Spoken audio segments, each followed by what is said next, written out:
Hi, let's talk about Joe's child's pose, or Joe Supply's version of child's pose, or what you consider a rest pose in your mat practice. Welcome to OnlinePilatesClasses.com, the most supportive Pilates-loving community across the globe. Enjoy new weekly classes from our amazing teachers. Download the OnlinePilatesClasses.com app today. So there are several times in the classical mat order where you want to actually take an active rest position. And I guess it's an oxymoron, or yeah, but it's really a lot of people do a child's pose, and that's fine. You totally can, especially if that is a better choice for you. However, if you are wanting to advance your practice, you want to keep the stamina up, you want to keep the connections that you made, there is one pose you're going to want to use as a transition between several exercises. And so if you're looking at this video because you have the OnlinePilatesClasses.com Mat 2.0 flashcard deck, and so we have basically a new mat flashcard deck, I added this card in because this particular transition is very key in helping you progress your practice and helping you advance your practice, and also just staying connected in general. And so you're going to add this exercise pose transition in after swimming, after double leg kick,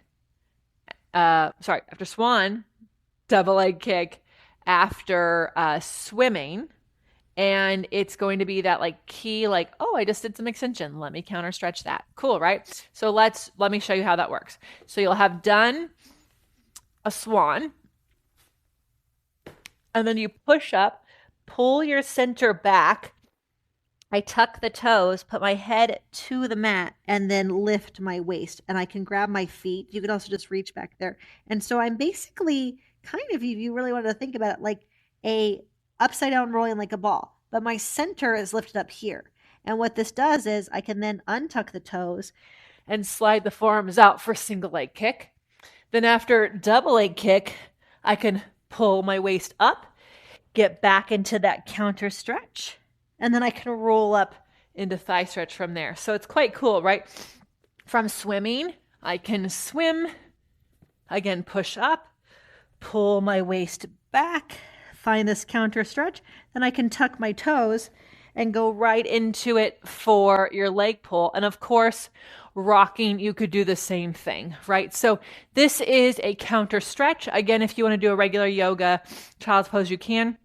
I called it Joe's pose because, to me, what a great gift Joe Supplies gave us. Some people would call it some other things because it can look somewhat like rabbit and yoga, but really the goal is that you are actively stretching your back from your center. Everything is still working, and then you're ready to continue to move into the next exercise. We don't want to just let it all hang out and then try to regroup those muscles. It would make things a little bit harder. So if you have any questions, feel free to put in the comments below. We do also call this a celebration pose in my mentorship program for Pilates teachers, and also in the classes in OPC, because why not celebrate all the work that you did? If you have questions about OnlinePilatesClasses.com, feel free to check us out at OnlinePilatesClasses.com/YouTube. We'd love to see you in the community, and I answer your questions here on my YouTube channel Sundays at 9 a.m. Pacific time. Have an amazing day.